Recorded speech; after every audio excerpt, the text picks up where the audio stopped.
الحمد لله وحده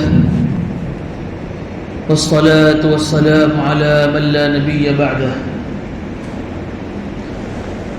أما بعد فأعوذ بالله من الشيطان الرجيم بسم الله الرحمن الرحيم يا أيها الذين آمنوا إنما الخمر والميسر والأنصاب رجس من عمل الشيطان فاجتنبوه لعلكم تفلحون. وقال الله تبارك وتعالى يسألونك عن الخمر والميسر قل فيهما إثم كبير ومنافع للناس وإثمهما أكبر من نفعهما. وعن أبي مالك الأشعري رضي الله تعالى عنه أنه سمع رسول الله صلى الله عليه وسلم يقول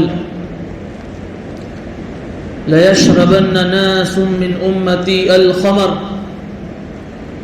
يسمونها بغير اسمها. رواه متفق عليه. صدق الله العظيم وصدق رسوله النبي الكريم ونحن على ذلك لمن الشاهدين والشاكرين والحمد لله رب العالمين. سبحانك لا علم لنا إلا ما علمتنا إنك أنت العليم الحكيم. سبحانك ما فهم لنا إلا ما فهمتنا إنك أنت الجواد الكريم. رب اشرح لي صدري ويسر لي أمري واحلل عقدة من لساني يفقهوا قولي. بزرگان محترم، برادران اسلام اور ملت اسلامیہ کے غیرت مند نوجوان،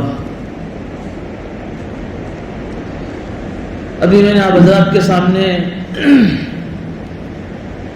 قرآن کریم کی دو الگ الگ آیتیں تلاوت کی اور ایک حدیث شریف کی بھی تلاوت کی جس کو امام بخاری علیہ رحمہ اور امام مسلم علیہ رحمہ نے اپنی حدیث میں نقل کیا ہے. آج کے اس جمعہ کے بیان میں ان آیتوں کی تلاوت کرنے کا مقصد یہ ہے کہ ہمارے سامنے یہ بات آئے کہ اسلام کے اندر شراب اور نشہ کیوں حرام ہے.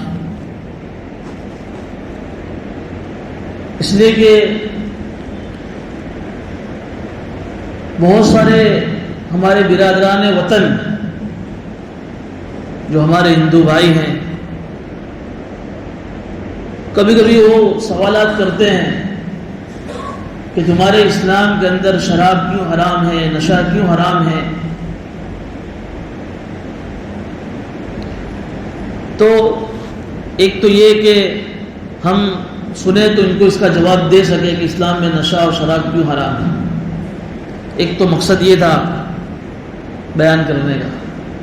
دوسرا مقصد کہ جو ہمارا معاشرہ اور ہمارے معاشرے کے اندر جو ہماری نئی نسل، جس کو ہم یوں کہہ سکتے ہیں کہ ٹین ایج عمر کے ہمارے نوجوان بچے،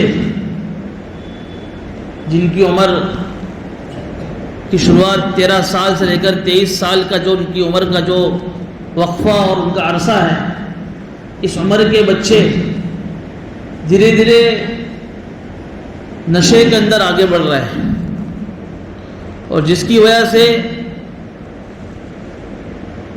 بہت ساری خرابیاں ہمارے معاشرے میں پیدا ہو رہی ہیں.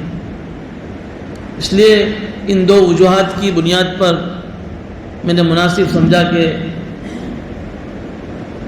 جمعہ کے بیانات کے اندر اس کی وضاحت ہونی چاہیے تاکہ ہمارا یہ نوجوان طبقہ اس کو سنے اور پھر اس کو اپنی زندگیوں کے اندر اسلام کے اعتبار سے اس کو داخل کرے کہ بھئی کون سی چیز حلال ہے، کون سی چیز حرام ہے، کن سے بچنا چاہیے اور کس پر عمل کرنا چاہیے. تو سب سے پہلی بات یہ ہے کہ اسلام ایک ایسا مذہب ہے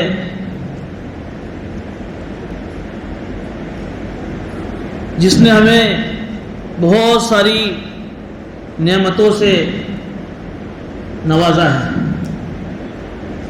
ان تمام نعمتوں کے اندر عقل کی نعمت بھی ایک بہت بڑی نعمت ہے. اتنی بڑی نعمت ہے کہ اسی عقل کی نعمت کی بنیاد پر آدمی اچھے برے کی، کھرے کھوٹے کی تمیز کرتا ہے، اور اسی عقل کی بنیاد پر آدمی غور و فکر کر کے، سوچ کر کے اللہ کی قدرت کے بارے میں معلوم کر سکتا ہے کہ اللہ نے اس پوری کائنات کے اندر، اس پوری دھرتی کے اندر کیسی کیسی اپنی قدرت کے نمونے بنائے ہیں. ان قدرت کے عجائبات کو، ان کے نمونوں کو دیکھ کر عقل کے ذریعے سے غور و فکر کر کے اللہ تک پہنچے، اللہ کی معرفت اسے حاصل ہو، اللہ کی وحدانیت اسے حاصل ہو. اور اسی عقل کی بنیاد پر اللہ رب العزت نے انسان کو دنیا میں اپنا خلیفہ اور نائب بنا کر بھیجا. اس کا مطلب یہ ہوا کہ عقل کی جو نعمت اللہ نے ہم سب کو عطا فرمائی ہے، بہت بڑی نعمت ہے یہ. اس لیے ہمارے اسلام مذہب کے اندر، ہماری شریعت کے اندر ہر ایسی چیز جو ہماری عقل کو خراب کرے، جس سے عقل کا توازن کھو جائے، جس سے عقل خراب ہو جائے، انسان پاگل ہو جائے، انسان نشے میں آ کر مدہوش ہو جائے، ایسی ساری چیزوں پر انسان شریعت میں روک اور پابندی لگا دی. ایسی بہت ساری چیزیں ہیں. اس میں سے ایک چیز ہے نشہ، کہ جب آدمی نشے میں ہوتا ہے، شراب کی حالت میں ہوتا ہے، تو اس کی عقل ٹھکانے پر نہیں ہوتی ہے.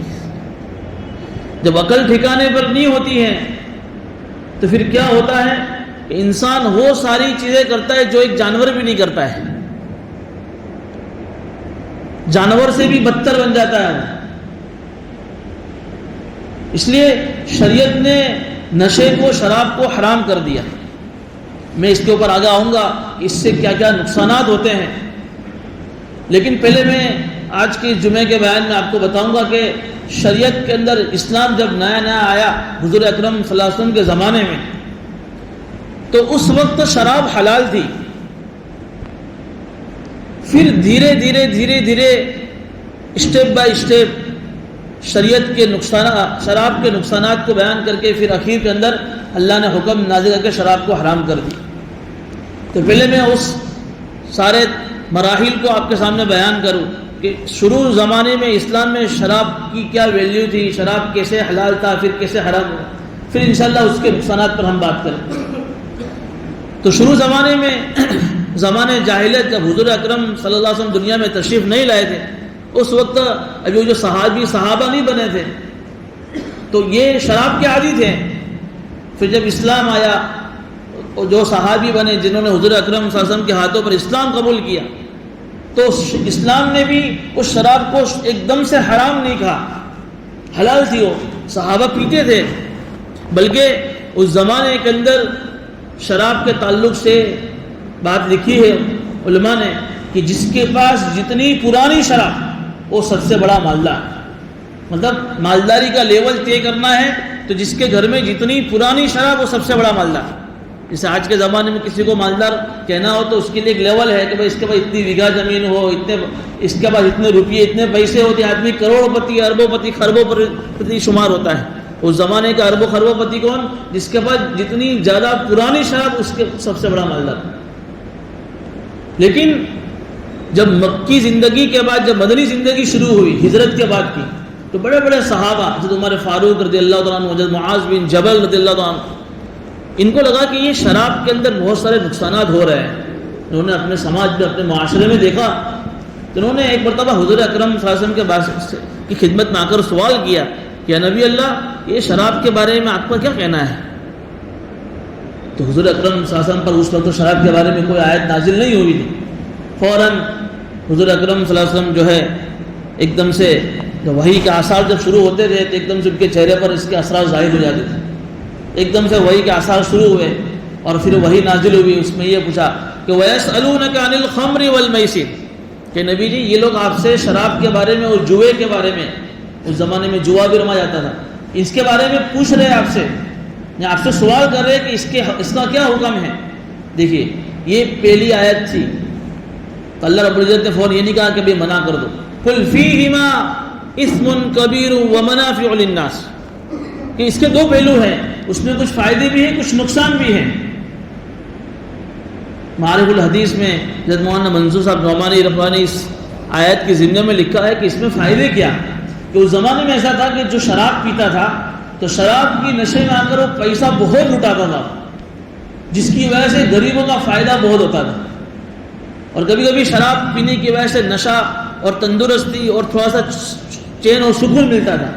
تو قرآن نے اس کو ومنافع للناس کی کچھ فائدے ہیں اس کے، لیکن فیہما اثم کبیر، نقصان اس کے بہت زیادہ ہے۔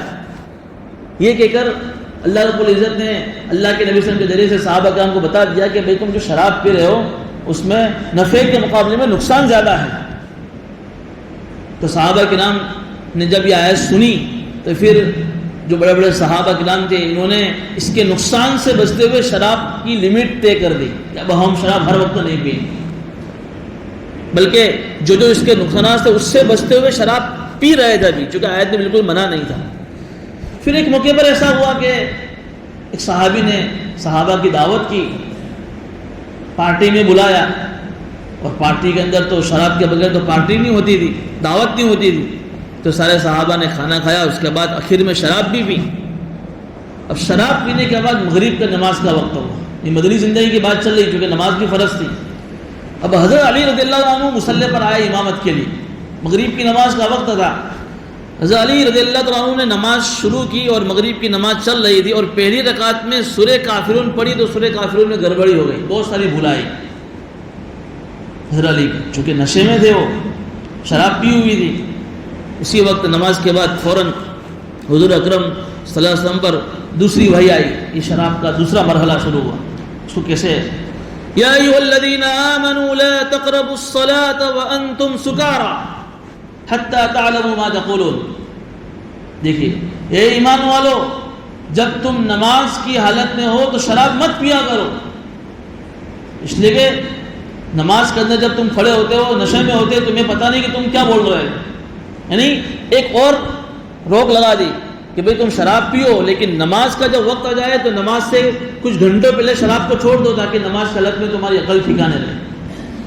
تو پھر بہت سارے صحابہ نے دین بھر میں شراب پینا چھوڑ دیا، چونکہ دین بھر میں فجر، ظہر، عصر، مغرب اور رات میں عشاء، تو عشاء کے بعد پیتے تھے، چونکہ عشاء سے فجر کے درمیان میں وقفہ بہت زیادہ ہوتا تھا اور 2-3 گھنٹے میں اس کا نشہ اتر جاتا ہے، تو پورے دن بھر شراب پر لوگ لگا دی اور پھر رات میں پیتے تھے تاکہ صبح میں فریش ہو جاتا۔ پھر کچھ دنوں کے بعد ہوا یہ کہ جب سعد بن ابی وقاص رضی اللہ عنہ، بہت بڑے صحابی ہیں جن کو اللہ کے نبی صلی اللہ علیہ وسلم نے دنیا کے اندر جنت کی بشارت اور خوشخبری سنائی ہے، 10 صحابہ میں سے ایک صحابی یہ بھی ہے، انہوں نے بھی ایک مرتبہ پارٹی کی، بڑے مالدار صحابی تھے، تو کھانے کے بعد پھر ان کی آپس میں عرب کی ایک عادت تھی کہ بھی مجلس لگا کرتی تھی، اور اس میں اس زمانے میں چونکہ انصار مدینہ جو انصاری صحابی تھے مدینہ کے رہنے والے پروپر، ان کو انصار کہتے ہیں، اور جو مہاجرین جو مکے سے مدینہ کی ہجرت کر کے آئے تھے ان کو مہاجرین کہتے ہیں۔ اب سارے صحابہ نے شراب پی ہوئی تھی اور شراب کے نشے میں ایک مہاجر صحابی کھڑے ہوئے، غالباً جب سعد بن وقاص جو خود صاحب دعوت تھے، انہوں نے شراب کے نشے میں انصار مدینہ کی برائی بیان کر دی، جس کی وجہ سے ایک انصاری نوجوان کو غصہ آیا، اور اس کے پاس قریب کے اندر ایک اونٹ کے جبڑے کی ایک ہڈی رکھی ہوئی تھی، وہ ہڈی اتنی زور سے ماری حضرت سعد بن ابی وقاص کے چہرے پر لگی، چہرے پر کیا لگی، شدید زخم اور خون بہنا شروع ہوا۔ فوراً حضور اکرم صلی اللہ علیہ وسلم کے پاس یہ واقعہ آیا، تو اس وقت صحابہ نے کہا کہ نبی اللہ کچھ شراب کے بارے میں آپ کھلا کھلا صاف صاف حکم ہمارے سامنے بیان کرو، یہ معاملات دھیرے دھیرے ایسے بڑھتے جا رہے ہیں۔ اس وقت فوراً تیسری وحی آئی جو شراب کے بارے میں آخری وحی تھی، یا ایھا الذین آمنوا انما الخمر والمیسر والانصاب والازلام رجس من عمل الشیطان۔ بہت ساری برائیوں کا شراب، جوا، اور پھر اس زمانے میں دوسری 1-2 باتیں اور تھی، یہ ساری کی ساری گندی چیزیں، حرام کا لفظ آ گیا، اور پھر کہا کہ رجس من عمل الشیطان، یہ شیطان کے کاموں میں سے ایک کام ہے۔ اس آیت کریمہ کے ذریعے سے اللہ رب العزت نے اپنے نبی کے ذریعے سے صحابہ کرام کو بتا دیا کہ اب شراب تمہارے لیے حرام. یہ تیسرے درجے میں پھر شراب کی حرمت نازل ہوئی کہ اب تم کسی بھی حالت میں شراب نہیں پی سکتے ہیں.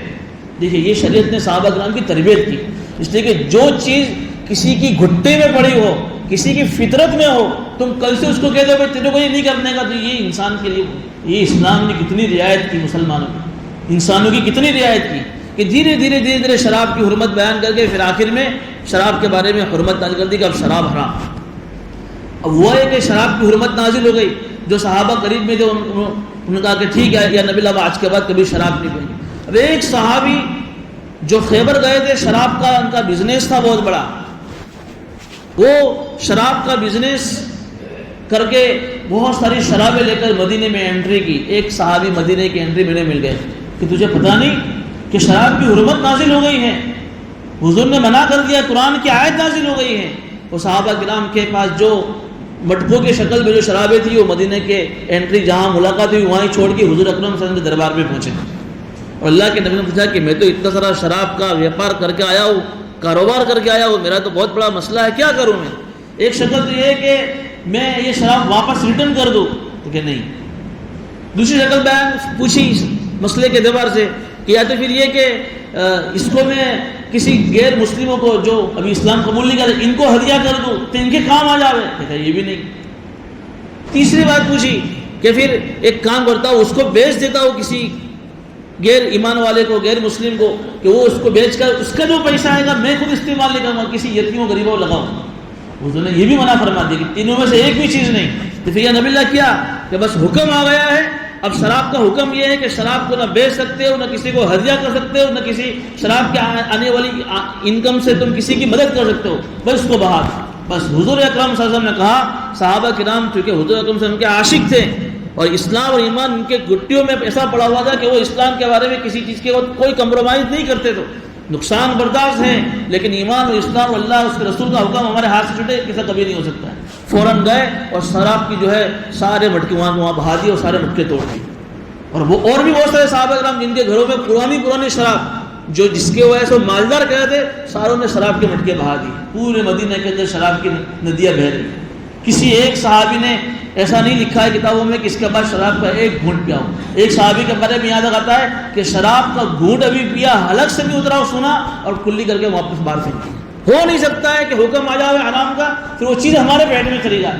یوں کر کے پھر شراب کی حرمت بیان ہو گئی اور پھر اس کے بعد سے شراب کی حرمت صحابہ کے نام میں چل پڑی. کسی صحابی نے شراب کو نہیں پیا ہے. بہرحال یہ شراب کی جو ہے یہ تاریخ ہے کہ شراب شریعت کے اندر حرام کر دی. اب جو زمانہ ہم اسلام سے اور قیامت سے قریب ہو رہے ہیں اور ہم جو ہے نبوت کے زمانے سے دور ہو رہے ہیں، پھر سے دوبارہ یہ شراب اور یہ نشہ اور یہ منشیات پھر سے ہمارے معاشرے میں آ رہی ہیں اور ہمارے نوجوان بچے اس کے عادی ہو رہے ہیں. کتنے سارے نقصانات ہو رہے ہیں. میں انشاءاللہ آئندہ ہفتے اس کی پوری تفصیل بیان کروں گا کیا کیا نقصانات ہیں. صرف ایک حدیث سنا کر بات ختم کر دوں کہ حضور اکرم صلی اللہ علیہ وسلم نے اس زمانے میں پھر پیشن گوئی بھی ارشاد فرمائی تھی کہ ایک زمانہ ایسا آئے گا لَيَشْرَبَنَّ نَاسٌ مِّنْ أُمَّتِي الْخَمْرَ کہ لوگ شراب پیئیں گے، ضرور پیئیں گے آخری زمانے میں، لیکن کیا ہوگا يُسَمُّونَهَا بِغَيْرِ اسْمِهَا اس کا نام بدل کر پیئیں گے. آج یہ ہو رہا ہے نا، یہ شراب نہیں ہے بھئی، یہ تو ہیروئن ہے، یہ تو چرس ہے، یہ تو گانجا ہے، یہ تو پھولا ہے، یہ تھوڑی شراب ہے.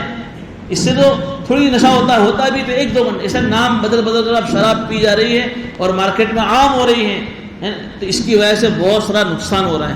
اس لیے ہمارے نوجوان جو طلباء، جو اسٹوڈنٹس، جو بچے یا تو ہمارے گھروں میں ہیں یا ہمارے تعلقات میں ہیں، ان کو سمجھایا جاوے کہ اس کی وجہ سے کتنے سارے نقصان ہو رہے ہیں. انشاءاللہ آئندہ اس کی تفصیل آئے گی. بہرحال اس کو ختم کرنے کی ضرورت ہے.